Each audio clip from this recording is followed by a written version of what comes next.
चलिए बच्चों, अब बारी आती है सेकंड इक्वेशन ऑफ मोशन की। अब देखिए इस इक्वेशन को कैसे ड्राइव करा जाएगा। अगेन हम एक सिचुएशन लेते हैं। हमारे पास मान लीजिए वही पर्सन था सेम। जब ये स्टार्टिंग में चल रहा था तो इसके पास क्या वेलोसिटी थी, u। अब हमने यहाँ पर एक टर्म और इंक्लूड कर दिया बच्चों, क्या, सपोज करिए आफ्टर टाइम t इसकी जो स्पीड है वो इंक्रीज़ हो जाती है। इंक्रीज़ होकर इसकी स्पीड हो गई मान लीजिए v। अब मान लीजिए इस a पॉइंट से लेके b पॉइंट तक की हमने डिस्टेंस ले ली s इज़ द डिस्टेंस। अब हमने यहाँ पर एक नया पैरामीटर ले लिया दैट इज़ s। अब हमें एक इक्वेशन ऐसी ड्राइव करनी है जिसमें डिस्टेंस भी इंक्लूड हो जाए। जैसे कि आप देख सकते हैं, this is our second equation of motion, s equal to ut plus half at square. s यहाँ डिस्टेंस है, u initial velocity, t time and a is acceleration. अब देखिए बच्चों, हमें यहाँ पर ये कैलकुलेट करना है कि a से लेके b तक की डिस्टेंस कितनी ट्रेवल करी इस बॉडी ने। ये जो पर्सन है इसने a से लेके b तक जब ये गया तो इसने कितनी डिस्टेंस कवर करी, डिस्टेंस ट्रेवल्ड इक्वल टू, अब देखिए यहाँ पर मैं स्पीड तो लिख नहीं सकता क्योंकि हम पढ़ चुके हैं पहले ही, distance equal to speed into time होता है। अगर मैंने यहाँ स्पीड लिख दिया तो मुझे ये पता नहीं लग पाएगा किस स्पीड को हमें लेना है, इनिशियल या फाइनल। इसलिए यहाँ पर हम एक कंसेप्ट यूज़ करते हैं एवरेज वेलोसिटी का। एवरेज वेलोसिटी में बच्चों दोनों वेलोसिटी का एवरेज आ जाएगा कि दोनों वेलोसिटी मिलाकर कितना एवरेज है यहाँ। तो डिस्टेंस ट्रेवल्ड इक्वल टू एक तरीके से स्पीड का ही काम कर रहा है into time taken.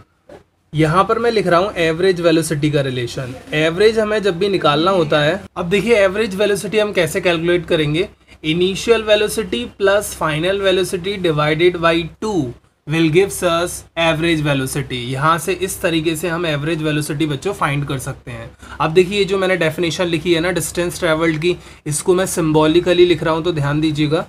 Distance travelled is s, average velocity is u plus v by 2, closed it within the brackets into time denoted by the symbol t। अब देखिए बच्चों, सेकंड इक्वेशन को डराइव करने के लिए हम यूज करेंगे फर्स्ट, है ना, हेल्प जरूर ली जाएगी। यहाँ हम लिखेंगे वी नो दैट, अभी हमने फर्स्ट इक्वेशन ड्राइव करी थी that is v equal to u plus at।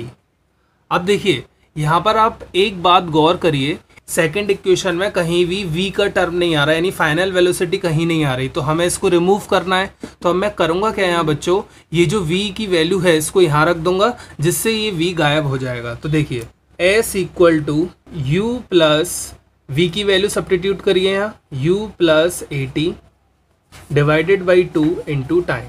अब s इक्वल टू ये हो जाएगा हमारे पास u plus u 2u plus at। अब देखिए ये जो अपॉन में 2 है ना बच्चों, इसको हम करेंगे सेपरेट करके दोनों टर्म के नीचे लिख दीजिए इनटू टाइम। 2 से 2 कैंसिल आउट, इधर हमारे पास रिमेनिंग टर्म आया s equal to u plus at by 2 into time.